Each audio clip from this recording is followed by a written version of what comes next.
Entonces, em, bueno, gracias a todos por sumarse, bienvenidos. Eh, yo soy Paola Aguirre, que me acompaña Nicolás Páez, que vamos a estar con ustedes compartiéndole un poco sobre lo que es trabajar en un ambiente colaborativo, ¿sí? Como es BDD, cómo vamos, lo que es necesario para trabajar colaborando, tanto desarrollo, testing, negocios. ¿Sí? Nico les va a contar con un ejemplo práctico, punta a punta, cómo es el camino. Y después, bueno, les voy a contar un poquito de nuestra experiencia de ecosistemas, en cómo acompañamos a nuestros clientes en este proceso. Y tenemos un espacio de preguntas al final, pero si sale algo que quieran preguntar en el momento, está abierto el chat. Estamos con Fede, que también está acompañado de Ecosistema, ahí atentos a lo que surja en el chat, ¿sí? Bueno, estamos. Nico, ¿querés arrancar? Bueno, ¿qué tal? Aquí vamos. ¿Qué tal a todos? Mi nombre es Nicolás Páez. Yo soy ingeniero de software. Trabajo en la universidad haciendo temas de investigación y obviamente de docencia en temas de ingeniería de software. Y este es uno de los temas sobre los que suelo trabajar habitualmente, ¿sí? Entonces, hoy un poco la idea es, como decía Paola, repasar algunos fundamentos, ver esto bajado a la práctica con algunos ejemplos, algunas técnicas, ¿sí? No vamos a entrar en gran profundidad, la idea es que se lleven punteros, digamos, para aquellos que quieran profundizar. Y después, obviamente, Paola va a contar algunos casos de ecosistemas utilizando estas técnicas, por así decirlo, ¿sí? Así que, bueno, arrancamos. A ver, arranco muy por el principio, ¿no? Pensando en cómo nos aproximamos tradicionalmente a lo que es el desarrollo de software, ¿no? Érase una vez en la que trabajábamos de una forma como muy ad hoc, ¿no? Entonces, los requerimientos llegaban de una forma bastante informal. El developer tomaba y hacía la implementación en base a lo que entendía. Cuando digo requerimientos ya de manera informal, me refiero, te lo contaban en un pasillo, te mandaban un mail, hoy en día te mandarían un WhatsApp, ¿sí? Sin mayor trabajo de análisis ni nada por el estilo. El programador lo implementa como le parece, hace una prueba así medio a la pasada y dice, listo, terminé. Bueno, después lo agarra alguien más y en general ese terminé no es terminé porque como la prueba no está especificada, lo prueba como le pintó, ¿sí? Y como lo está probando de una forma distinta, es posible que el resultado termine siendo distinto. Y lo que el programador consideraba terminado, en realidad ni remotamente estaba terminado y tampoco estaba en sintonía con lo que quien había pedido el requerimiento esperaba, ¿no? Eh, Durante mucho tiempo en la ingeniería de software laburamos de esta forma. Creo que hoy en día la gran mayoría ya no trabaja de esta forma, aunque no descarto que todavía haya casos laburando con estos grados de informalidad, ¿no? En un proceso un poquito más tradicional, que es lo que uno ve en la industria, ya empezamos a tener un poquito más de formalidad, involucrando incluso distintos roles. Entonces, hay muchas veces alguien en un rol de analista intentando generar algún tipo de especificación formal del requerimiento. En alguna época escribíamos casos de uso, ahora escribimos algo un poquito más liviano que le llamamos user stories, ¿sí? A partir de eso, el developer lo implementa y tenemos un tercer rol involucrado, típicamente le llamamos tester, analista QA, analista QC, los nombres varían en la industria, que básicamente lo que va a hacer es va a escribir algunos casos de prueba, ¿sí? Y los va a ejecutar, ¿sí? Y en base a eso determinaremos si esa especificación fue o no respetada en la implementación, ¿sí? Y eventualmente, bueno, habrá alguna ida y vuelta entre ese tester y el developer antes de dar por terminada la funcionalidad. Si hacemos un pequeño doble clic, perdón, yo creo que esto es lo que pasa bastante habitualmente en la industria. Creo que una porción importante de la industria hoy en día trabaja de esta forma, ¿sí? Tal vez el rol de analista, con el auge de Agile, ha perdido un poco de relevancia, son los propios developers los que muchas veces juegan el rol de analista. Puede variar dependiendo de la empresa, del tamaño de la empresa y demás, ¿sí? Pero sí tenemos hoy en día, en general, dentro de todos los equipos, alguien en el rol de tester. Uno o varios, automatizando, trabajando de forma más manual, ¿sí? Pero más o menos esto uno lo ve habitualmente en la industria, me animo a decir. Si le damos un poquito más de formalidad y vamos a los libros, en realidad los libros no lo plantean tan así, ¿sí? En los libros uno se va a encontrar algo de este estilo, donde hay alguien que trabaja en la especificación de los casos de prueba a la par que el developer está haciendo el desarrollo de la funcionalidad, ¿sí? Y hay una escritura formal de los casos de prueba. ¿Sí? No es que el tester prueba exploratoriamente lo que entendió, sino que a partir de esa especificación funcional que se hizo inicialmente, el tester desarrolla un conjunto de casos de prueba y después, cuando el developer termina la funcionalidad, es que se ejecutan esos casos de prueba.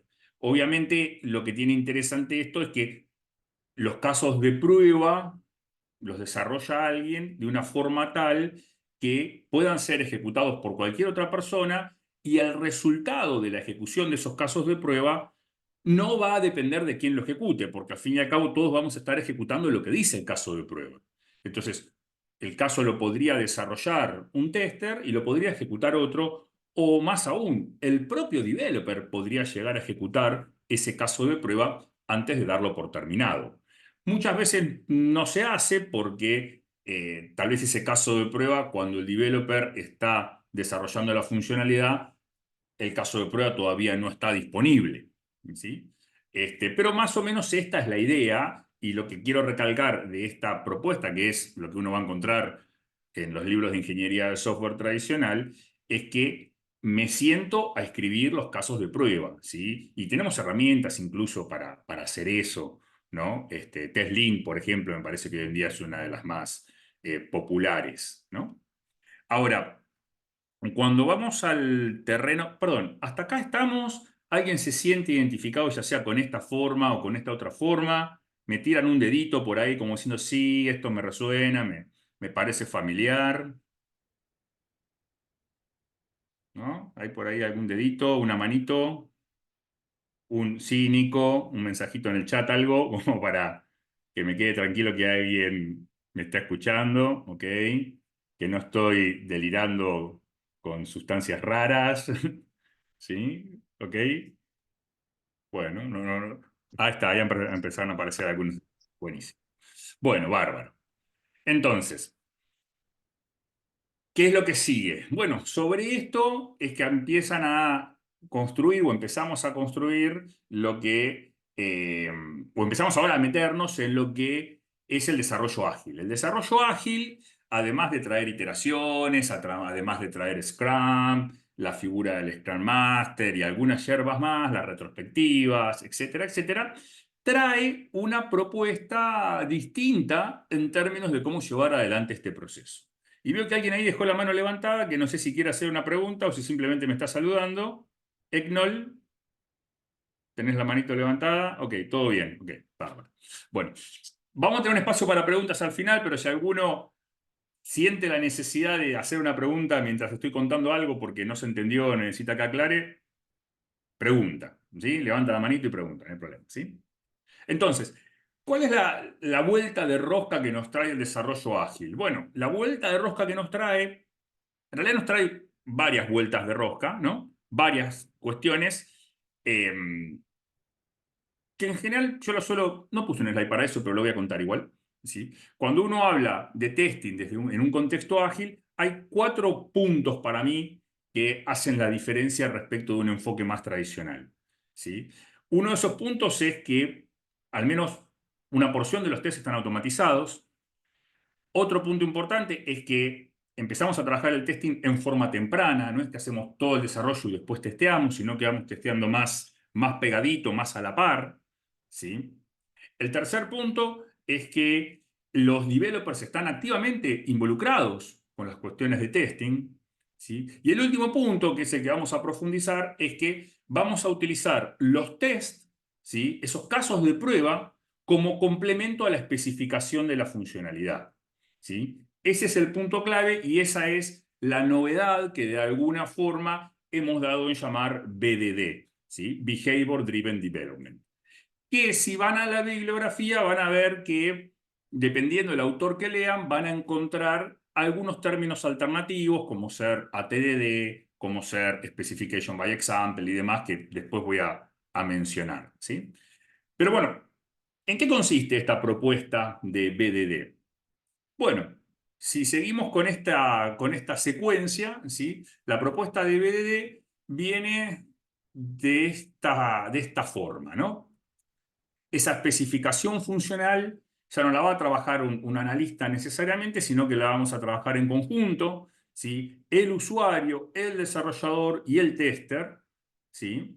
Los tres juntos, pueden haber varios developers, puede haber varios testers, digo, pero tienen que estar estos tres roles involucrados en entender la funcionalidad y en definir esa funcionalidad a la cual le vamos a dar forma de ejemplos concretos, ejemplos que me muestren cómo yo espero que funcione mi sistema, ¿sí? Entonces, tendré una enunciación de la funcionalidad con un detalle de sus reglas, pero eso va a venir acompañado de ejemplos concretos de uso, ¿sí?, que típicamente le llamamos casos de prueba, ¿sí?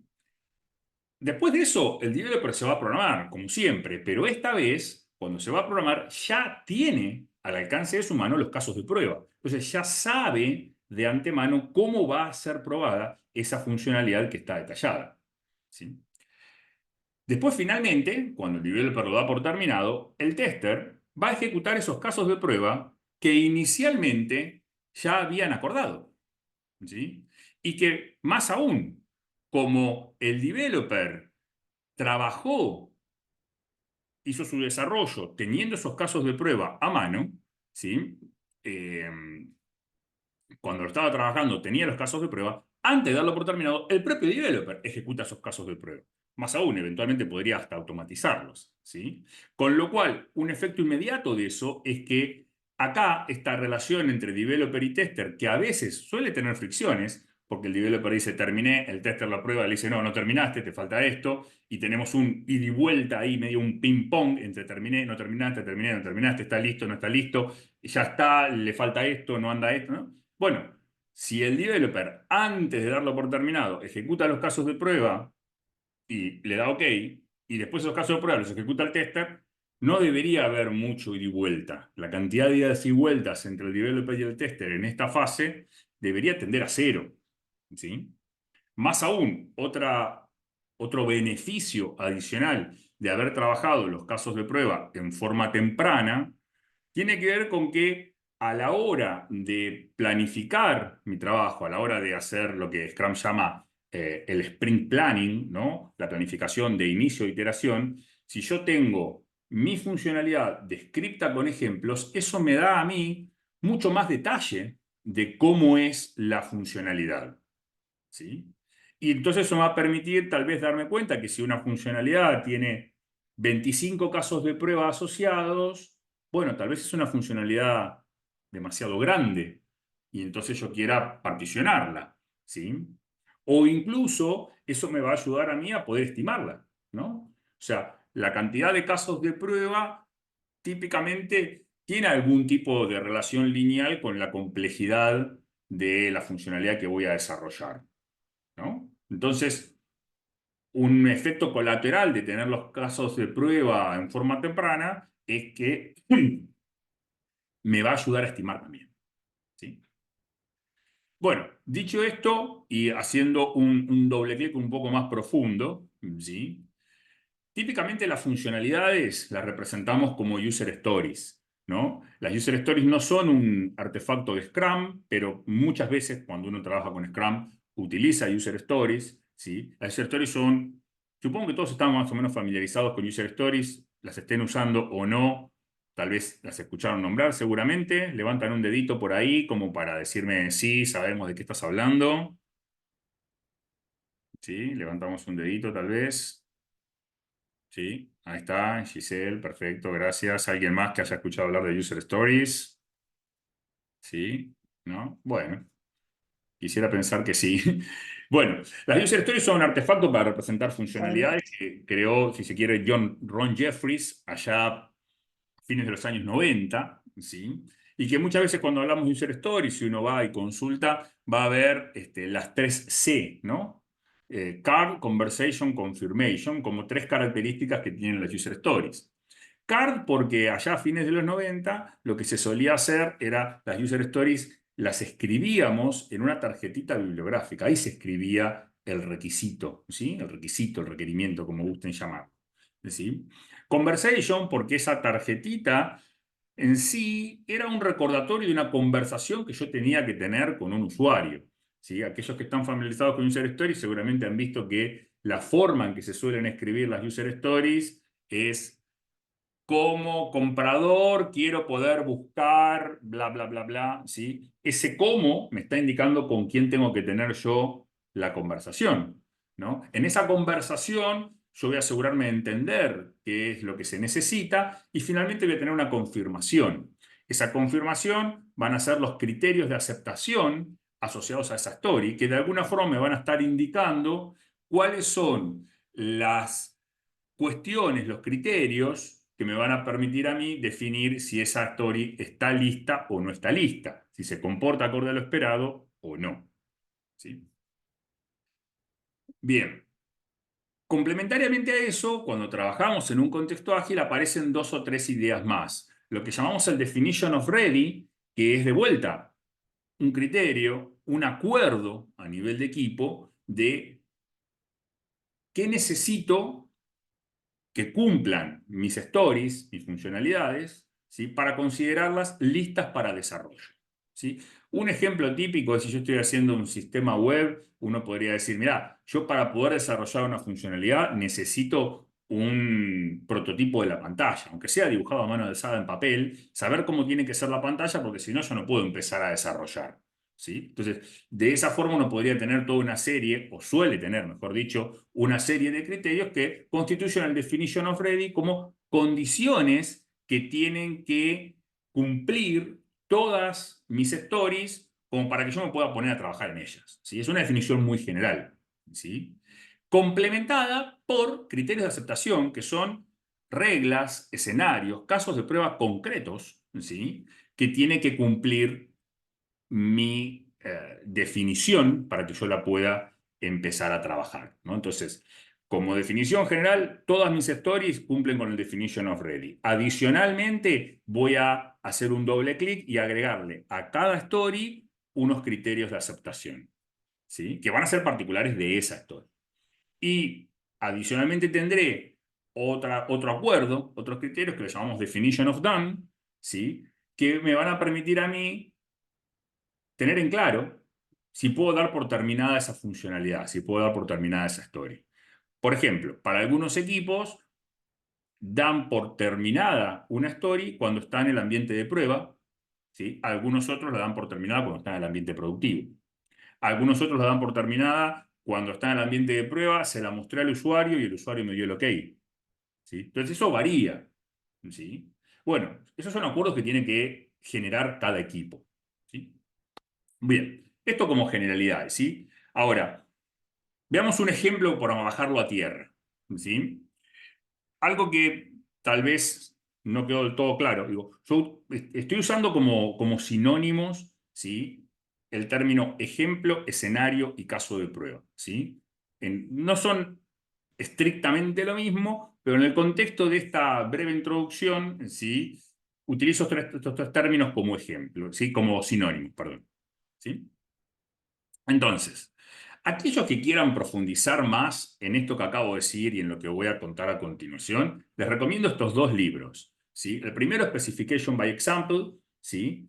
Y el segundo, ¿sí? Discovery, ¿sí? Son dos libros que tienen que ver particularmente con la técnica de BDD. Specification by Example es como una variante de BDD, si se quiere, ¿sí? El librito este de Goico es un libro que ya tiene unos cuantos años, no sé si es un libro de 2015, algo por el estilo, ¿sí? El libro Discovery es un libro relativamente nuevo, es un libro que debe ser de 2021 o algo por el estilo, ¿sí? Bueno, entonces, vamos a lo concreto. Y un primer aporte a todo esto que venimos hablando para bajar a concreto. ¿Cómo yo hago para en forma temprana identificar cuáles son los casos de prueba? ¿Sí? Bueno, una de las cosas que puedo hacer es utilizar una técnica que se llama sample mapping. ¿Sí? Esta técnica del sample mapping la inventó uno de los desarrolladores de Cucumber, que es una de las herramientas que utilizamos para hacer BDD, ¿sí? Y que, como muestra la imagen, él la pensó para hacerla en papel, ¿sí? Después uno ha utilizado herramientas digitales para hacerlas, un Miro, cosas por el estilo, ¿sí? Pero al margen de la herramienta que uno vaya a utilizar, ¿sí? Esta técnica nos permite identificar esos ejemplos. ¿En qué momento? Bueno, cuando estoy sentado con el usuario, el developer y el tester. Nos sentamos en conjunto a aplicar esta técnica para identificar los ejemplos, ¿sí? Entonces, ¿qué es lo que me pone la técnica? Decir, bueno, ya, yo voy a partir de una user story, de una funcionalidad. Esa funcionalidad va a tener reglas asociadas, criterios de aceptación, ¿sí? Y para cada uno de esos criterios de aceptación, yo voy a ir pensando en potenciales ejemplos, ¿sí? Cada uno de esos ejemplos es un caso de prueba, ¿sí? Adicionalmente, mientras estoy haciendo esa actividad, estoy haciendo ese example mapping para encontrar los ejemplos asociados a cada story, podrían surgirme dudas. Entonces, esas dudas también voy a tomar nota, porque si bien estoy con el usuario, a veces el usuario no tiene todas las respuestas que necesitamos y tiene que ir a buscarlas. O incluso también nos pasa que el usuario nos pide determinadas cosas que ni siquiera estamos seguros que técnicamente podamos hacer. Entonces, nos quedan abiertas preguntas que tal vez el equipo de desarrollo tiene que ir a investigar. ¿Sí? Básicamente, esto es lo que propone la técnica. La técnica está bastante bien detallada en este librito que les cuento que se llama Discovery. Es un librito de lectura bastante rápida. Y veo ahí que tiene la mano levantada Karina. ¿Querías agregar algo, Karina? Sí, ¿se me escucha bien? Sí, perfecto, Karina. Estupendo. Sí, más que agregar, sería preguntar una duda. Cuando decís usuario, lo que el usuario quiere, ¿te referís al cliente? No, O... no necesariamente. Es muy buena la pregunta. Digo, típicamente en el contexto del proyecto vos tenés el cliente y el usuario. El cliente tal vez es el que te paga, Exacto, pero no es el que va a usar el sistema. Entonces, nosotros claro. necesitamos acá la visión de quién va a usar el sistema, que es el que conoce el negocio. Yo siempre pongo el caso en Argentina, hay una cadena de supermercados. Hago la aclaración de Argentina porque tenemos gente también en México, ¿no? Y de distintos lugares de Latinoamérica, ¿no? Pero en Argentina hay una cadena de supermercados que se llama Coto, ¿no? Entonces, si vos te Sí, contratan para hacer un sistema para Coto, ¿sí? A vos no te interesa lo que piensa el señor Coto. Lo que te interesa es el usuario que está en el empleado que está en la caja del supermercado, porque ese es el que va a usar tu sistema. ¿Sí? Obviamente que el señor Coto ah, podrá tener, perfecto. ¿no? Pero acá lo que nos interesa es el usuario. Y muchas veces, en un contexto de Scrum, nosotros tenemos una figura de product owner, ¿sí? Que a veces es un usuario y a veces no es un usuario. Pero que para el equipo de desarrollo lo que cuenta es lo que dice el product owner. El product owner tendrá que ocuparse de conseguir usuarios para que vengan a colaborar. ¿Sí? En un contexto de metodología XP es bastante más explícita. XP te dice, no, vos tenés que tener un usuario. No habla de product owner. Dice, no, no, vos necesitas un usuario porque necesitas saber quién va a usar el sistema es el que sabe cómo tiene que comportarse. ¿Sí? Estupendo, clarísimo. Muchas gracias. Bárbaro. Bueno, vamos a ver un ejemplo de todo esto. ¿Sí? Los invito a que visiten el Job Vacancy. ¿Sí? Esto es una aplicación, ¿sí? Que está ahí publicada. ¿Sí? Vamos a salir del full screen. Pueden ir acá y ponen Job Vacancy. Bueno, pueden ir a .com.ar, ¿sí? Y de acá van a producción y acá está el Job Vacancy. Les paso acá el link si alguno quiere entrar a jugar ahí, ¿sí? Es una aplicación bastante trivial donde uno se puede registrar, ¿sí? Y bueno, después de registrarse, puede loguearse y puede publicar ofertas o puede ir como alguien que está buscando trabajo, puedo ver la lista de ofertas y puedo postularme a una oferta, ¿sí? Puedo hacer búsquedas acá. Una aplicación bastante simple, ¿sí? Una aplicación web común y corriente con una basecita de datos de fondo y demás, ¿sí? Si ustedes vienen a usar esta aplicación, van a ver que intencionalmente tiene algunas limitaciones, ¿sí? Y sobre eso quisiera traer un ejemplo, ¿no? Entonces, vuelvo acá a la PPT, ¿sí? Si ustedes se fijan acá en el Job Vacancy, van a buscar, y yo digo, bueno, quiero buscar un trabajo de desarrollador Go, ¿sí? Busco y ahí me aparece Go, perfecto. Y uno podría decir, bueno, quiero buscar un trabajo de programador JavaScript, ¿sí? Uy, ¿no hay ofertas de JavaScript? Ah, sí hay, pero no anda bien la búsqueda. Ah, quisiera ofertas de trabajo remoto. Oh, no hay ninguna. ¿Sí? Entonces, como pueden ver, la búsqueda tiene como bastantes limitaciones. De hecho, si somos específicos, la búsqueda solamente busca por título y con un match exacto. ¿Sí? Entonces, claramente el dueño del Job Vacancy podría decir, che, esa búsqueda está un poquito floja. ¿Por qué no hacemos una funcionalidad un poquito más robusta de búsqueda? Bien, sí, bueno, vamos a hacerla. ¿Cómo sería esa funcionalidad? Entonces nos sentamos. El señor dueño del Job Vacancy, ¿sí? Que también es usuario del Job Vacancy, ¿sí? Que tal vez no anda buscando ofertas de trabajo, o tal vez sí, pero que seguramente está publicando, ¿sí? Se sienta el tester, me siento yo, developer, ¿sí? Y empezamos a hablar sobre cómo sería esta funcionalidad de búsqueda avanzada, ¿sí? Entonces, bueno, la funcionalidad que queremos es la búsqueda, que si lo expresáramos como user story podría ser como desempleado, quiero buscar ofertas para poder postularme y conseguir trabajo. ¿Sí? Esta sería una user story típica del caso. Bien, ¿cuáles son las reglas asociadas a esto? ¿Cuáles serían los criterios de aceptación de esta funcionalidad de búsqueda? Bueno, en principio se me ocurren 3 reglas. Debería poder buscar por título, ubicación y descripción, ¿sí? Cuando hago un search, que busquen los 3 campos, ¿sí? A su vez, quisiera que pudiera soportar coincidencias parciales, al margen de que escribí particales, ¿no? Quería decir parciales, ¿sí? Que, por ejemplo, ahora vamos a ver qué significa eso, ¿sí? Y una tercera regla, ¿sí? Que debería ser case insensitive, ¿sí? Estas reglas no parecen demasiado complejas, aunque podría haber alguna duda, alguna ambigüedad sobre qué entendemos por coincidencias parciales, ¿sí? Ahora, aplicando la técnica de example mapping, lo que yo voy a hacer es agarrar cada una de estas reglas, ¿sí? Y pensar en ejemplos, ¿sí? Que ejemplifiquen justamente cómo debería comportarse el sistema, ¿sí? Vuelvo acá al dibujito de example mapping. Tengo 3 reglas y ahora voy a empezar a buscar ejemplos de cada una de esas reglas, ¿sí? Entonces, si yo supongamos que tengo todas estas ofertas en mi sistema, ¿sí? Entonces, respecto de esta regla de coincidencias parciales, bueno, se me ocurren 2 escenarios, ¿sí? Una coincidencia parcial al comienzo y una coincidencia parcial al final. ¿Cómo serían? Bueno, mira, por ejemplo, si yo tomo que existen todas estas ofertas, cuando busco Ruby, ¿sí? Y si considero una coincidencia parcial al inicio, debería traerme como resultado las ofertas 2 y 3, porque las 2 comienzan con Ruby y ninguna de las otras, ¿sí? Sin embargo, ¿qué sería una coincidencia parcial al final? Bueno, eso implicaría que si yo busco por la palabra junior, debería traerme las ofertas 2 y 5, porque las 2 terminan con junior, ¿sí? ¿Se entiende qué significa una coincidencia parcial? ¿Sí? ¿Me siguen?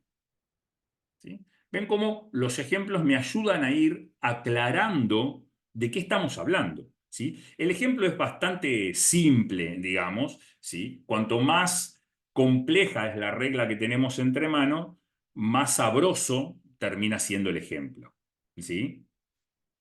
Alguien podría pensar, che, ¿no hay una coincidencia parcial en el medio?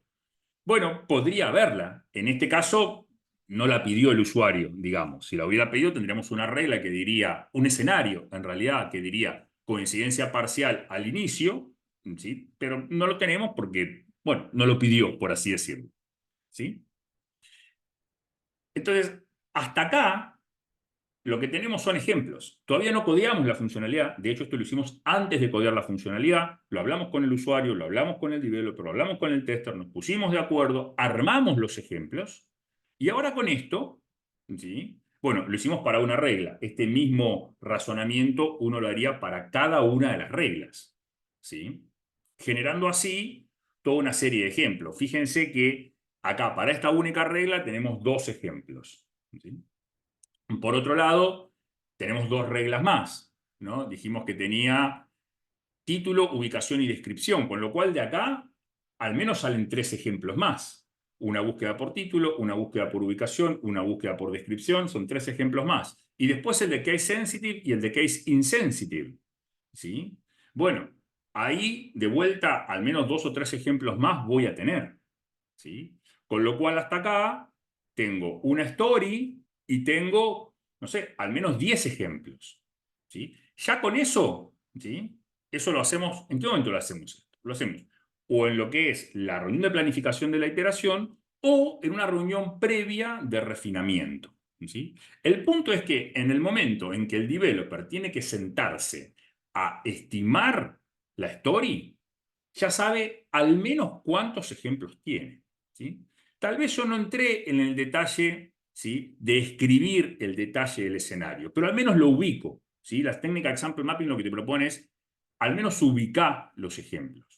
¿Sí? No hace falta que los desarrolles, pero al menos tener presentes si esa story que tenés entre manos, ¿sí?, son 3 ejemplos o son 25 ejemplos. ¿Por qué? Porque eso me va a ayudar a mí a tener más contexto para estimar, e incluso yo podría decir, che, esta story es bastante compleja, ¿por qué no la partimos en 3 versiones? Y hacemos una búsqueda versión 1, que solamente contempla la primera regla, y después hacemos una búsqueda versión 2, que contempla la segunda regla, y después la búsqueda completa que contempla las 3. ¿Sí? Y ya con esto el developer estimó y después se va a codear. Y el tester en paralelo eventualmente podrá agregar algún escenario más, podrá refinar los escenarios, podrá agregarle más detalles, ¿sí? Pero ya tenemos desde el vamos un acuerdo mínimo de cómo debería comportarse la funcionalidad. ¿Sí? ¿Estamos hasta acá?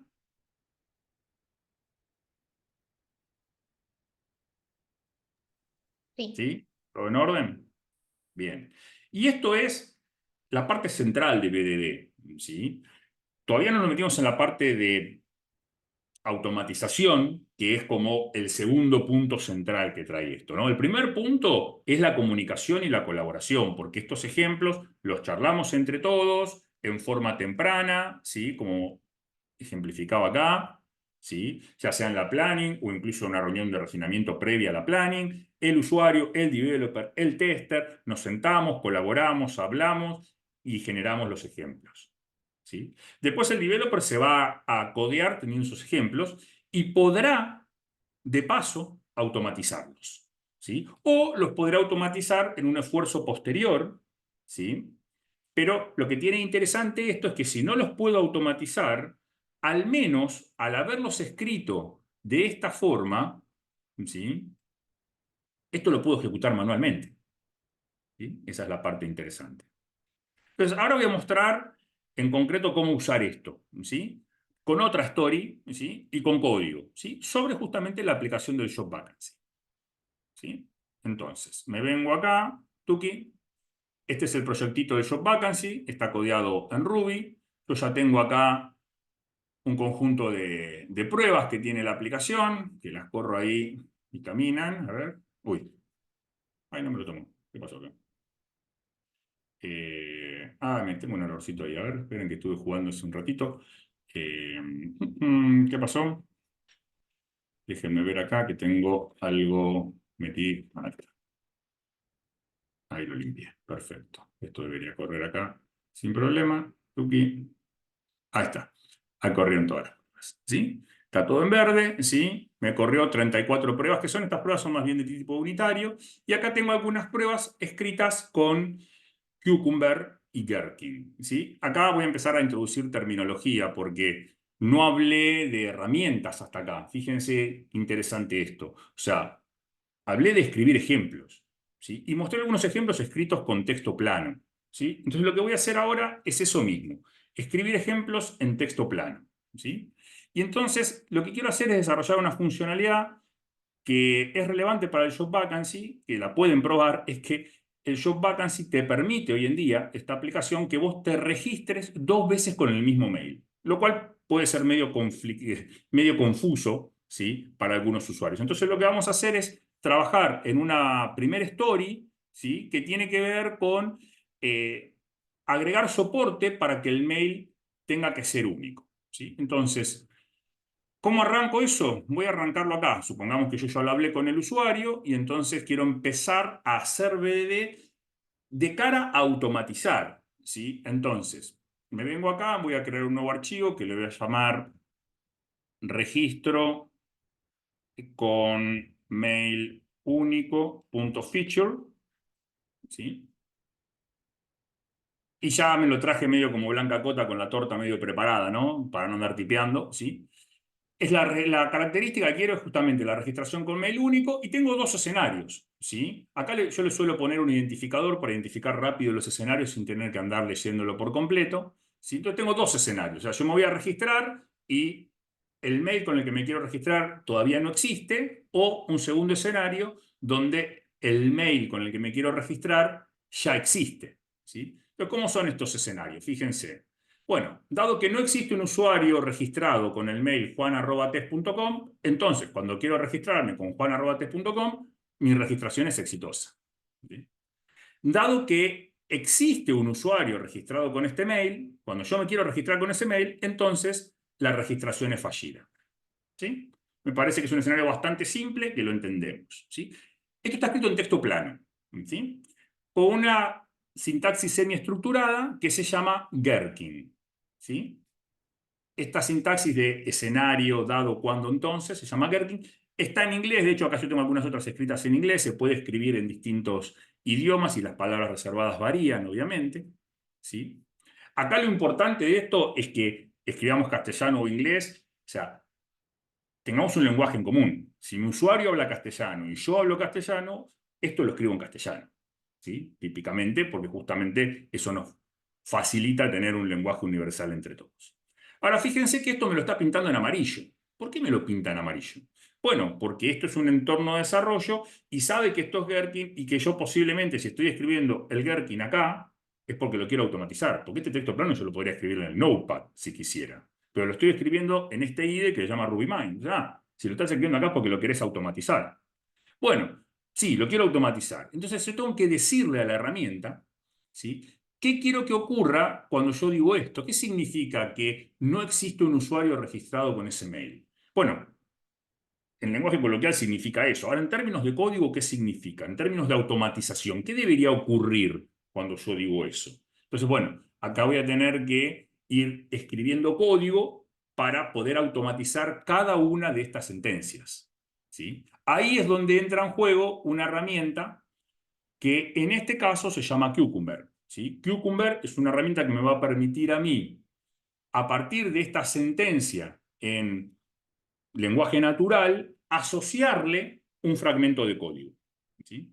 Como yo ese fragmento de código lo quiero escribir en Ruby, la herramienta que voy a utilizar se llama Cucumber, ¿sí? Si yo quisiera escribir ese código de automatización en .NET, por ejemplo, ¿sí? En C#, tendría que utilizar otra herramienta que se llama SpecFlow, ¿sí? Si quisiera escribir ese código de automatización en Python, ¿sí? En Python hay más de una opción, pero podría utilizar, por ejemplo, PyTest BDD, ¿sí? Entonces, para cada lenguaje de programación, en general tengo una herramientita que me habilita a mí a asociar un fragmento de código, ¿sí? Un código de automatización a cada una de estas sentencias, ¿sí? Entonces, bueno, lo que voy a hacer, yo ya lo tengo preparado para no estar escribiendo y que se resulte aburrido. Lo que voy a tener acá es registración steps.rb, ¿sí? Y el código de automatización asociado a eso, ¿sí? Sería este, más o menos, ¿sí? Fíjense que si yo me vengo acá, le hago clic, me lleva acá. Y este es el código que se va a ejecutar asociado a este paso, ¿sí? Cuando mi especificación dice, dado que no existe un usuario registrado con este mail, ¿sí? ¿Cuál es el código Ruby que se ejecuta? Es este. ¿Qué es lo que hace? Busca, ¿sí? Si hay un usuario con ese mail y si existe, lo borra, básicamente, ¿sí? Cuando yo digo quiero registrarme con este mail, ¿sí? ¿Qué es lo que hace? Bueno, acá va directamente contra la página web, ¿sí? Voy a la página web /register, pongo en el username este valor, ¿sí? Pongo en el mail este valor, le pongo este password y hago clic en Create. Fíjense que el given, yo estoy preparando el contexto, entonces directamente utilizo los objetos. Pero lo que yo estoy testeando en sí, que es la registración, acá lo ejecuto como si fuera el usuario. Entonces acá voy vía la página web, ¿sí? Y finalmente, cuando me dice mi registración es exitosa, ¿qué significa esto? Bueno, esto significa que voy a agarrar la página y voy a verificar que la página diga user created, que es lo que van a experimentar si intentan registrarse en el Job Vacancy, ¿sí? Y de esta forma definí este primer escenario, que acá, este escenario, si yo lo ejecuto, ¿sí? Fíjense que me permite ejecutarlo porque yo ya definí cada una de las sentencias. Esto anduvo. Claro, porque acá no hay nada nuevo, ¿sí? Acá simplemente esto me estoy registrando, no hay ninguna validación, se suponía que el mail no existía, no pasa nada, ¿sí? El escenario interesante es este segundo, ¿sí? De mail existente, que ya existe el usuario. Entonces, si yo ejecutara esto, ¿sí? Esto yo esperaría que ahora fallara, porque la regla no está implementada. Fíjense, en el expectation dice, che, debería decir este mensaje, user not created. Sí, sí, vamos a fijar acá qué significa registración fallida. Bueno, registración fallida significa esto, que en la página aparece el mensaje user not created, email already taken. ¿Sí? Bueno, esto no están dando. ¿Por qué? Porque no hay lógica para eso. No hay ninguna validación en el código que esté validando, ¿sí?, que efectivamente el mail no esté tomado. Yo lo definí funcionalmente, acá, hablando con el usuario, con el tester y demás. Después agregué el código de automatización, pero la aplicación todavía no la codié. No realicé las modificaciones en la aplicación para que tenga esta regla, ¿sí? Entonces, bueno, ahora voy a modificar la aplicación para que tenga estas reglas, ¿sí? Me vengo acá, controllers, acá es donde se crean los usuarios, ¿sí? Y acá voy a agregar esa validación, que yo ya la tengo obviamente medio codeada. Acá voy a reemplazar esto.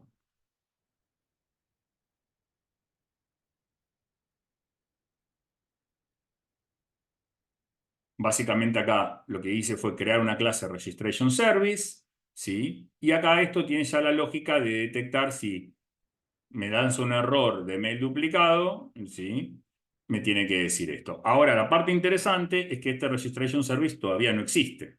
Y acá es donde empalmamos esta técnica de BDD, de escribir ejemplos en un lenguaje que el usuario entiende, con la técnica tradicional de TDD, que posiblemente la escucharon, Test Driven Development, ¿sí? Y entonces, el desarrollo de esta clase, yo ya la escribí acá, esta clase no está andando, ¿sí? Tendría que escribir esa clase, pero antes de escribir esa clase le voy a escribir una prueba unitaria a esa clase, ¿sí? Entonces me voy a venir acá y tengo la prueba escrita en Gherkin como prueba de aceptación, ¿sí? Y después voy a agregar ahora una prueba de índole más unitaria, ¿sí? Le voy a poner acá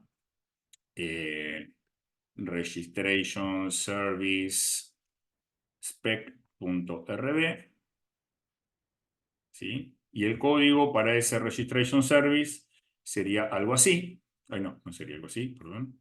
Sería algo así, ¿sí? Fíjense que acá tengo los mismos dos casos que tenía a nivel aceptación, ¿sí? Los mismos casos que quería vender que lo escribí en términos unitarios. Eso porque la funcionalidad es muy simple y tengo casi las mismas pruebas. Pero en un escenario más complejo, más real, lo que va a pasar es que yo tengo tal vez dos casos definidos acá, ¿sí?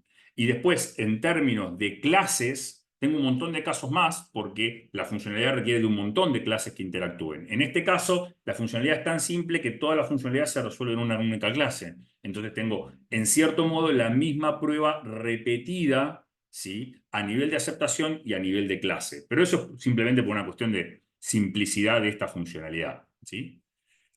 Ahora, lo que tengo acá, fíjense que es esta prueba unitaria, que si yo la corro, de vuelta esto no va a andar, porque una vez más, la clase Registration Service no existe todavía, ¿sí? Entonces, de vuelta, el mismo patrón que vimos antes. Primero defino el ejemplo, primero defino la prueba, después escribo el código para que esa prueba pase, ¿sí? Entonces me voy a venir acá y voy a agregar en Models, ¿sí?, este objeto de negocio, ¿sí?, que se llama registration service.rb, ¿sí? Y vamos a poner ahí el código de este registration service, ¿sí? Que fíjense, básicamente lo que hace es, busca en la base, si en la base no encuentra ese mail, entonces guarda el usuario, y si no, lanza el error, ¿sí? Me vengo acá, corro la prueba unitaria, ¿sí? La prueba unitaria anduvo, ¿sí? Me vengo acá y vuelvo a correr estas dos pruebas de aceptación, que son las que acordé con mi usuario, y ahí anduvieron las dos, ¿sí? Listo. Y con esto terminé la funcionalidad. Si yo corriera la aplicación ahora, a ver si la puedo correr por acá. ¿No? Le voy a dar acá un Start Up. Ahí levantó. Vamos a... Uy, no levantó. ¿Qué pasó ahí? Me tiró un error. Puede pasar, dijo Tuzam. ¿Qué pasó? Tucu, tucu, tucu, tucu. Ah, sí, me faltó, perdón, tengo que inicializar la base de datos. Bundle exec. No, esto es así. Export, rake, development, bien, y ahí me generó la base de datos que no la tenía generada. Ahí levantó, ¿sí? Y acá tengo el job vacancy corriendo de forma local, ¿sí? Entonces, si me voy acá a Register, me voy a registrar inicialmente, vamos a ponerle Nico Páez 20, ¿sí? Tuki 123, 123, ¿sí? Y me registré correctamente. Y ahora me voy a volver a registrar con el mismo mail, ¿sí? Y me dice justamente el mensaje que yo esperaba tener, ¿sí? Y fíjense que rápidamente ya están dando y me quedo con pruebas automatizadas. Entonces, aquí vemos en evidencia los dos beneficios de esta técnica. Por un lado, trabajamos colaborativamente en definir los ejemplos en un lenguaje universal que todos entendemos. Y lo hicimos en forma temprana. Y después, como developer, tomando estos escenarios, escribí la automatización y escribí la prueba de aceptación a este nivel, escribí la prueba unitaria de las clases asociadas, ¿sí? Y después finalmente escribí el código que hace pasar eso. Cuando terminé de escribir el código, ¡pum! Anduvo la prueba unitaria y anduvo la prueba de aceptación, ¿sí? Insisto, este es un ejemplo muy simple que lo resolvimos en 10 minutos.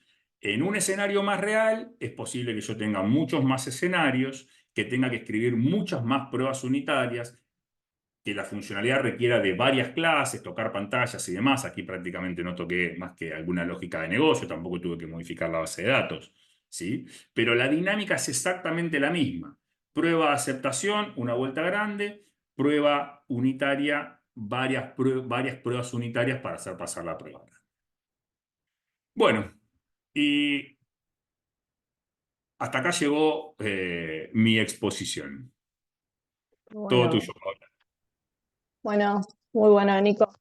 Yo acá, para sumar nada más rápidamente, contarles un poquito nuestra experiencia en ecosistemas. Nosotros venimos trabajando con esto de BDD, fomentando el uso de estas buenas prácticas, buenas estrategias, pero pasar de un entorno tradicional de lo que estamos acostumbrados a pasar a este tipo de trabajo, la verdad que es muy complicado y no es algo que se hace de un día para el otro. Y entonces, planear una buena estrategia es lo importante, y ahí sí, continúas, Nico, les voy a contar de un caso en donde estuvimos en un banco, donde teníamos un paso donde todo lo que es mobile, home banking, mobile y web, lo estaban trabajando en una mesa. Entonces me llaman y me dicen, Pau, dice, ahora se vamos a reestructurar y todo lo que sea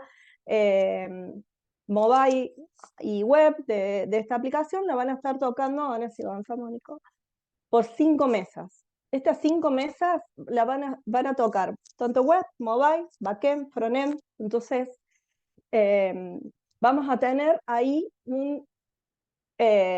vamos a tener varias pruebas que van a estar, varias salidas, queremos tener una salida cada 15 días, pero que sea limpia. Ahí avanzamos, Nico, avanza varias. Así. Entonces me pongo a revisar y nos encontramos con esto. Cada salida estaba tocado por 5 mesas, había automatizaciones, estaban trabajadas en metodología tradicional, las automatizaciones corrían, pero nadie las usaba. Cuando le pregunto a los testers por qué no usaban las automatizaciones, me dice, no sé lo que hace la automatización, no las entiendo, no las conozco. Le decía, bueno, hay que regresionar todo porque sí así cada salida tenía que ser revisada. Me decía, no alcanza el sprint para finalizar todas estas pruebas. Entonces, ni siquiera para finalizar a veces con las básicas. Entonces, teníamos un sprint, sumábamos las pruebas del sprint anterior y ahí vamos, y se hacía imposible hacer una regresión. Empezamos a trabajar con frameworks donde trabajábamos con esta metodología de Cucumber que nos contaba Nico, más allá de que está planteado para hacer BDD, lo empezamos a trabajar en la regresión. Ese fue el primer plan. Armamos un proyecto, empezamos a armar el framework, empezamos a capacitar a la gente, trabajaron en todo lo que es la regresión. Si avanzamos, Nico, vemos cuál fue la conclusión. Ahorramos en los tiempos de 250, más de 230 casos en cada una de las tecnologías que teníamos para correr. Manualmente necesitábamos más de 30 horas en cada una de las tecnologías. Automáticamente esta regresión se hace en menos de 2 horas y media en Android, 6 horas y media en iOS y 3 horas en HomeMonkey. ¿Por qué esto? A diferencia de Android y iOS, por el tema de tecnología, en Android y en HomeMonkey logramos paralelizar, por eso llegamos a tener un poco más. En iOS no se puede paralelizar porque son Macs. Pero lo mismo tenemos un 80%, o sea, necesitábamos una semana para poder regresionar todo y ahora tenemos en 3 horas un resultado de cómo está antes de salir. ¿Qué logramos con esto? Primero que empezamos, armamos un framework, que en este framework se fueron subiendo otras mesas, otras mesas que trabajan en APIs, otras mesas que trabajan con CRMs. Avanzamos, Nico, un poquito. Conclusión, las mesas se subieron a esto, empezaron a haber reducciones en tiempo, los testers pudieron pensar en otro tipo de pruebas, empezaron a trabajar en las mesas donde ya tienen los testers automatizadores dentro de los equipos, empezaron a trabajar en BDD, como explicó Nico, que al final del sprint no solo tenían ya todo testeado, regresionado, sino también tenían las pruebas de las nuevas funcionalidades automatizadas. Entonces, al final del sprint teníamos algo mucho más limpio. Empezaron a incorporar otro tipo de pruebas que siempre quedan fuera, como las pruebas de rendimientos, pruebas de experiencias de usuarios. Empezamos a hablar de iteración continua, de smoke test. Todo esto lo estuvimos acompañando con el equipo de ecosistemas, monitoreando todo y revisando cuáles eran las mejoras continuamente, más allá de otras experiencias y otras cosas que le fuimos agregando. Como para dejar claro esto importante, no se hace un día para el otro, lleva su tiempo y tiene que ser buena la estrategia, si no los proyectos empiezan a fallar y nunca hay tiempo para automatizar, nunca hay tiempo para pensar en otro, no hay tiempo para capacitarse, no hay tiempo para nada. Pero si no incorporamos algo que nos ayude, nos pasan los tiempos por encima y no nos da para nada.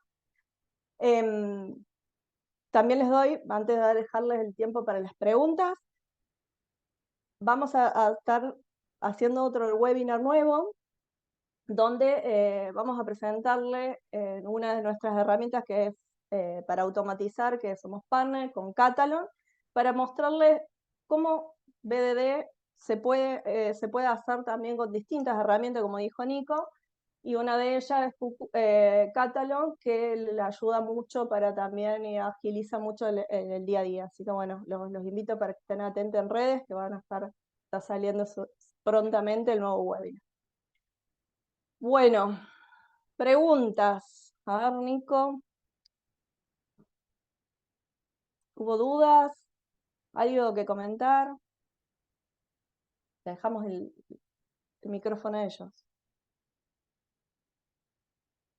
¿Se entendió todo? ¿Qué les pareció? Acá tenemos uno que dice, muy bueno, Nico, Maxi. Karine, muchas gracias. Nico, excelente.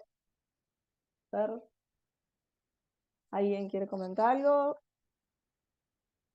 Me parece que fue clarísimo, Nico. Dice, ¿qué Fue muy tecnología claro. para empezar también? Ah, creo que habla de tu caso, Paola. Bien. ¿Qué tecnologías utilizamos? En este caso, utilizamos con herramientas open source todo lo que es Selenium, con Cucumber, ¿sí? Y Postman para toda la parte de API. Así que sí, trabajamos todo con las herramientas. Pero tenemos otros clientes en los que han trabajado con Catalog, con Cypress. Sí, a ver, aprovecho Sí, ahí la pregunta de Laura si dale. no se usa open source.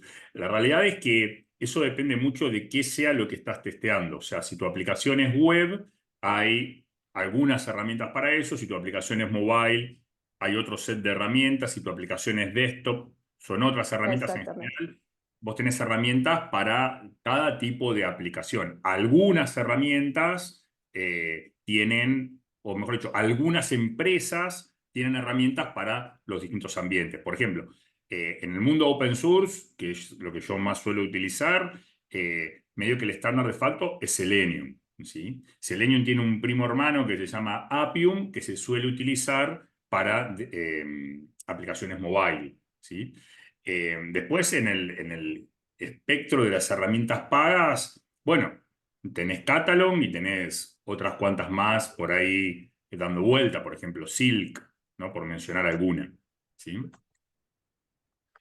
Herramientas para testear RPAs. No tengo en claro a qué te referís con RPAs. RPA es una herramienta de automatización de procesos, ¿no? Entonces, Bueno, testear será bots. para...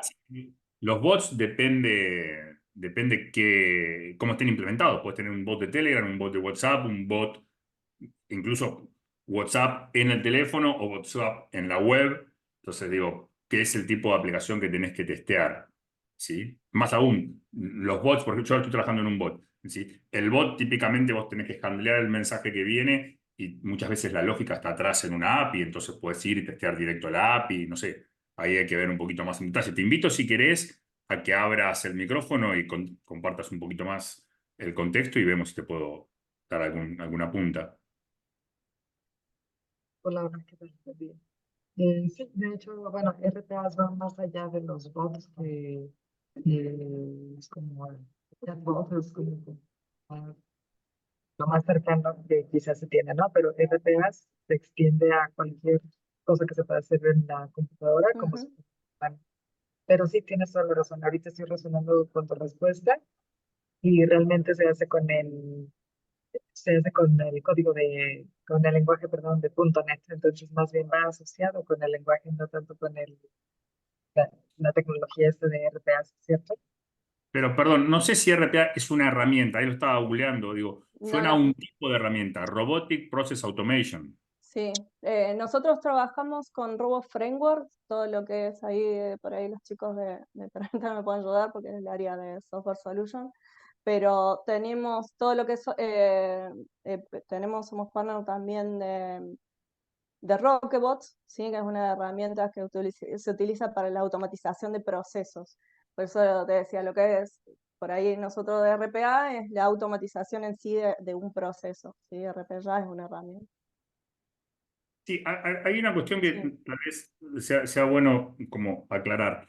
Digo, cuando uno hace BDD, o mejor, vamos a plantearlo de otro lado. Digo, Sí. cuando hablamos de automatizar pruebas, hay como dos caminos para automatizar pruebas, de forma muy simplificada. Una es utilizando herramientas de record and play, ¿sí? Eso en una época estuvo como muy de moda, de decir, yo tengo la aplicación ya construida y quiero agregar una prueba de regresión, entonces tengo alguna herramienta que me permite ir grabando las interacciones, ¿sí? Y después lo reproduzco eso y se validan ciertas cosas, ¿sí? En el mundo open source la herramienta que hacía eso era Selenium IDE, ¿sí? Esa es una estrategia de automatización que es muy útil para cuando uno tiene que hacer pruebas de regresión de sistemas existentes, ¿sí? Ahora, BDD es algo completamente distinto. BDD nos está hablando de desarrollar nuevas funcionalidades y es un enfoque que, si bien incluye algo de automatización, el foco principal está en la colaboración, en la definición de los casos y de definir esos casos en forma temprana. En esos casos hay un esfuerzo de automatización, pero en general no es con herramientas record and play.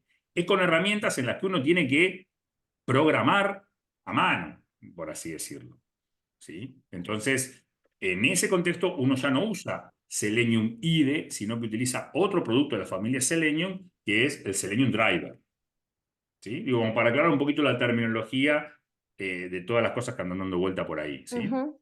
Sí, sí, nosotros tenemos solución, o sea, como dice Nico, Catalan también tiene esto de que se puede grabar mientras vas haciendo las pruebas. Nos sirve mucho para agilizar el levantar los localizadores y todo el respecto, pero después lo interesante es, si vamos a hacer BDD, es aplicar Cucumber o alguna de las herramientas como que nombró Nico, depende de la tecnología, la herramienta que estemos usando, ¿sí? Que va a ayudar a todo lo que es el lenguaje de Gherkin, ¿no? Ahí tiene la mano Exactamente. levantada Karina. ¿Alguien más? Sí. Sí, Preguntan sí, sí, acá. acá estoy. Está bien, Karina. Sí, Ah, perdón. sí, sí.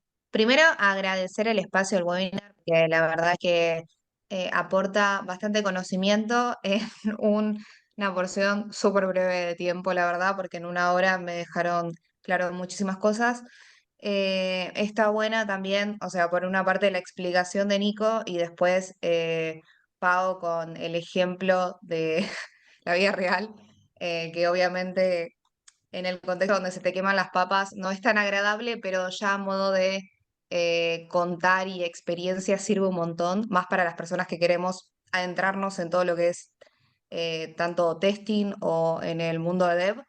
Así que gracias por eso, la hice un poco larga por ese lado, pero mi duda era, de acuerdo, es la primera vez que escucho BDD, es el primer acercamiento que tengo, aclaro, con respecto a el primer momento. Entonces, esto último que dijiste, Nico, me ayudó mucho a aclararme el panorama. La colaboración es clave. Entonces, básicamente se da esta especie, bueno, el example mapping con ayuda del analista funcional o el usuario que antes habíamos hablado y Ujú. el dev. O sea, es como este grupo que da pie a que se den estos casos de ejemplos, digamos, El tempranos, tester. casos de prueba tempranos. Y el tester. Ah, claro, sí, Sí, sí, sí. Yo estaba exacto. pensando yo en el rol de tester, entonces, perdón, no lo mencioné. Pero sí, Eh, sí, la clave está ahí, en tener esa colaboración, establecer los casos de prueba temprano, utilizando un lenguaje común, ¿sí? Pensar juntos en cuáles son los potenciales escenarios, ¿sí? Eh, Ese es el primer paso, digamos. Y después sí, si uno hace esto utilizando sintaxis Gherkin y tomando algunas otras precauciones, será factible de que eso lo termine automatizando, ¿sí? El punto es, digo, tal vez el ejemplo era como bastante trivial para que realmente se vea el valor, pero quería poder hacer un ejemplito lo suficientemente simple para automatizarlo rápidamente.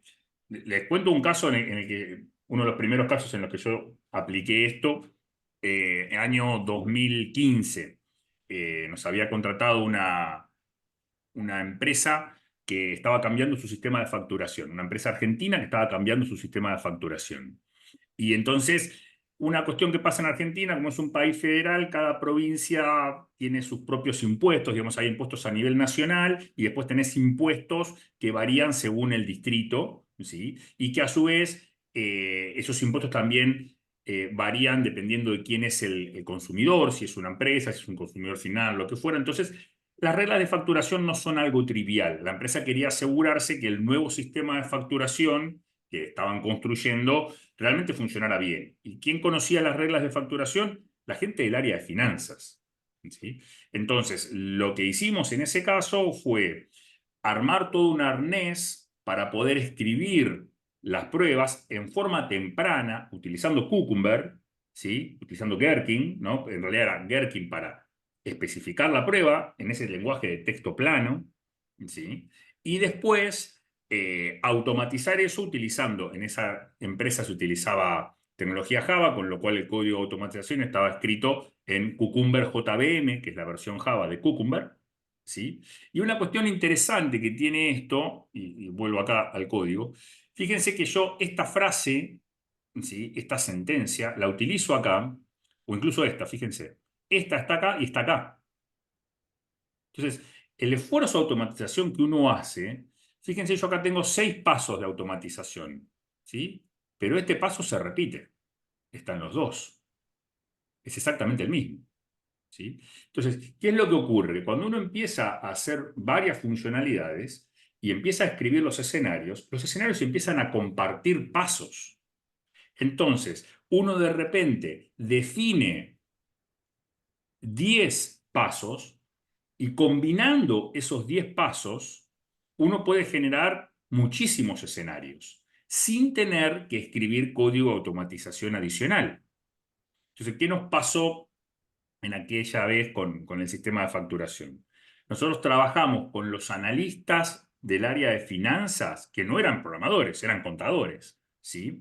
Y identificamos unos 70 casos, ¿sí?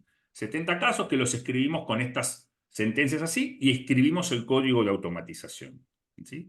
A partir de esos 70 casos, los analistas del área de finanzas, los contadores, generaron 700 casos, que en general no requirieron código extra de automatización, porque esos 700 casos los hicieron a partir de combinar estas oraciones que nosotros habíamos automatizado cuando trabajamos en los primeros 70. Entonces tuvimos un esfuerzo de automatización bastante acotado, considerando la cantidad de casos que logramos automatizar y que gran parte del trabajo ni siquiera lo hicieron testers, lo hizo directamente el usuario, la persona de negocio, ¿sí? Entonces es un gran beneficio que trae esta técnica cuando uno realmente logra el involucramiento del usuario, que eso es lo clave acá, el involucramiento del Exacto. usuario. Sí, los distintos escenarios que lo pueden involucrándose el usuario es el que más encuentre escenarios, casos particulares para probar. Entonces se pueden reutilizar, como dice Nico, los mismos códigos con distintos ejemplos también.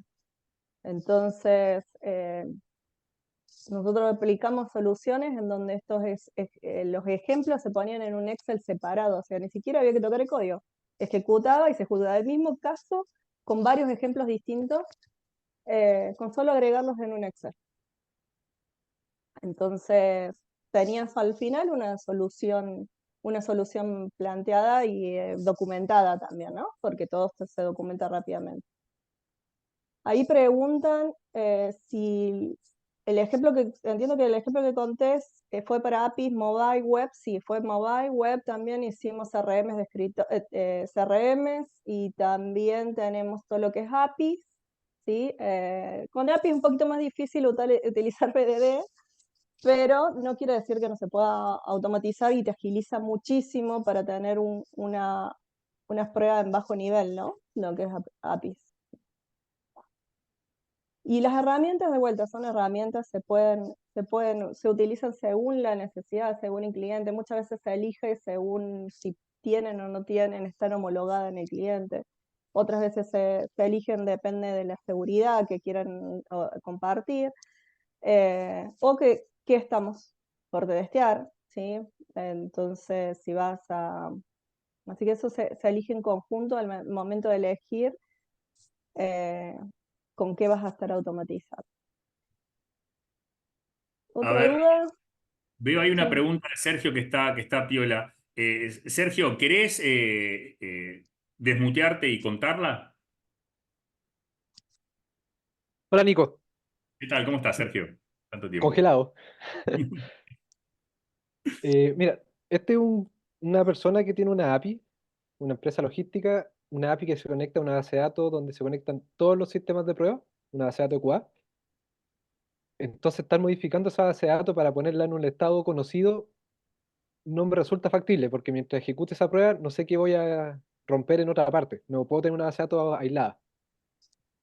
Sí, bueno, la realidad es que ese es un tema típico, no solo de la automatización, también en la prueba manual uno se encuentra con eso, ¿sí? El tema es que cuando uno hace una prueba manual, uno puede, bueno, improviso, por así decirlo, cosa que el código en general no puede improvisar, al menos por ahora.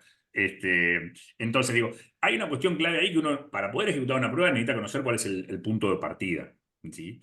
Entonces, ahí lo que yo suelo hacer en los escenarios en los que laburo es tener un ambiente exclusivo para la ejecución de las pruebas automatizadas, ¿sí? eh, que no meta ruido nadie más, porque si no, justamente eso, si vos tenés un ambiente donde tenés un tester probando manualmente y tenés tus pruebas automatizadas corriendo sobre el mismo ambiente, y en algún punto tenés colisión, porque el tester que prueba en forma automatizada genera una serie de datos que después te meten ruido en la prueba automatizada o viceversa, o cuando corres la prueba automatizada, justamente como yo mostré acá, borro todos los usuarios y entonces le jodiste la vida al tester, ¿sí? Entonces, me parece que eso es lo más sano. Digo, cuando vos laburás local, y esto es un detalle que me gusta mencionar, digo, yo cuando trabajo local, laburo todo local, ¿sí? A veces eso es un patrón que no todos los developers cumplen, que codeo local pero conectado a una base remota. Bueno, eso intentemos evitarlo. O sea, vos te clonás el código y sacás el cable de red y trabajás todo local, ¿sí? Ese es como el primer paso. Entonces, vos corres localmente y tu base de datos la borrás, la rompés, haces lo que quieras, ¿sí? Después, obviamente, está el desafío que cuando vos subís tu código al repositorio y se ejecuta un pipeline, bueno, ahí sí, bueno, ¿contra qué corren esas pruebas? Mi recomendación es tener un ambiente donde solamente se corran pruebas automatizadas, separado del ambiente donde corres las pruebas manuales, ¿sí? Y si tenés varios sistemas, bueno, que cada uno tenga su propia base o su propia instancia para probar, porque si no, no hay vuelta que darle ahí. Las distintas pruebas, los distintos sistemas se van a meter ruido entre ellos y es un pelotazo, ¿sí? Sí, en los casos, hay casos también en donde no tenemos esta posibilidad porque no hay ambiente, solamente hay un ambiente que es compartido. Lo ideal es tener una buena estrategia de usuarios, ¿no? Decir, bueno, a ver, estos casos de prueba que estoy automatizando, este caso que estoy automatizando, va a usar tal usuario, ese usuario no lo use más nadie que la automatización. O sea, sean usuarios que solamente lo va a usar en la automatización. Y Tal si cual. ensucia la base de datos, tener postcondiciones en las automatizaciones para que limpien también o que armen el ambiente, o pre y postcondiciones en los casos de prueba automatizados, es lo ideal como para que vos los puedas correr 20 veces y las 20 veces vos después en la base de datos no tenés basura, diríamos. ¿Sí? Entonces, de vuelta, la estrategia siempre es importante entenderla bien y saber bien qué estoy haciendo y qué afecto cuando estoy ejecutando la prueba. Manualmente también, exactamente lo mismo, porque si no también termino ensuciando un montón de cosas. No sé si respondimos con eso, Sergio. Sí, bastante, bastante. Ahora, solo me queda dando vuelta que, por ejemplo, yo en mi local hago ciertas pruebas que van a ejecutar bien. Cuando suba estas pruebas al versionador de código y pasen por la integración continua, probablemente fallen. Entonces, ¿qué hago en ese caso? No, no es comentar la prueba, comentar como código, No, pero ¿por qué fallaría fuera de tu ambiente local? porque no puedo asegurar el escenario inicial, por ejemplo.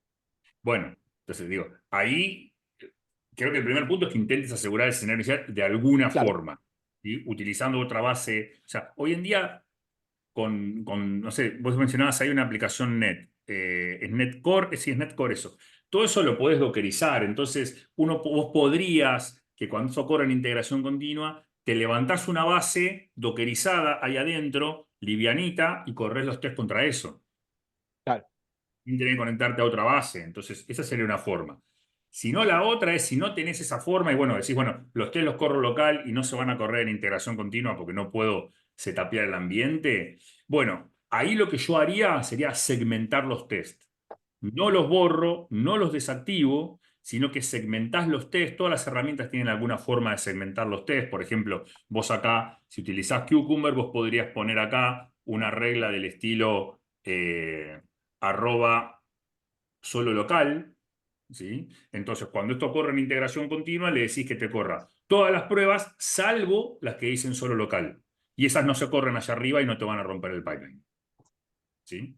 Esa estrategia de segmentación es algo que va muy bien, digamos, Abajo. para Ujú. estos escenarios, o incluso me ha pasado en otros escenarios que uno tiene por ejemplo, el caso típico es que vos tenés un muy buen set de pruebas automatizadas, ¿no? Me ha pasado a mí estar en proyectos donde teníamos un set de 400 pruebas end-to-end automatizadas que de repente llevaban 5 horas en correr, ¿sí? Y vos estás laburando en tu máquina y como desarrolladores haces commits frecuentes y querés que en cada commit asegurarte que no rompiste nada, pero tampoco querés que en cada commit esperar 6 horas para que corran todos los tests. Entonces lo que uno hace una segmentación de pruebas, ¿sí? Y elegís un subset de pruebas automatizadas que te den una confianza mínima o una confianza suficiente, pero que puedan ejecutarse en menos de 10 minutos, ¿sí? Entonces configuras tu pipeline para que en cada commit se corra ese subset, ¿sí? Eso te da seguridad suficiente para que vos sigas trabajando. Y después, de trasnoche, cuando nadie trabaja, ahí sí corres el set completo que lleva Ok. 6 horas. Sí, esa es una buena estrategia con los tags, como muestra acá Nicolás, se puede trabajar smoke test, ¿sí? Casos que son, decís, bueno, esto sí o sí lo corro al hacer la primera implementación como smoke. Es más, se puede dejar automático, si utilizamos Jira, por ejemplo, que cuando implementas el código, se corre el smoke test y si no da OK el smoke test, hace rollback directamente, lo vuelves a desarrollo, ni siquiera llega a testing. Entonces, esos son buenas estrategias, se puede correr por funcionalidad, ¿sí? Utilizando los tags, está bueno segmentar bien la cantidad de pruebas. Bueno, tenemos otro. Bueno, bastante bien. Nada, agradecerles a todos. Ahí si continúas la próxima, también así agradecemos quien nos ayudó y compartió el Zoom, el equipo de IT Cloud, de ecosistemas, que nos estuvo ayudando también en toda la configuración y el envío de todas las citas, así que agradecemos. Y nada, invitarlos a que estén atentos entonces al próximo webinar y espero que haya sido de su agrado. Nada. Muchas gracias por participar a todos. Hasta luego, gracias. Chao.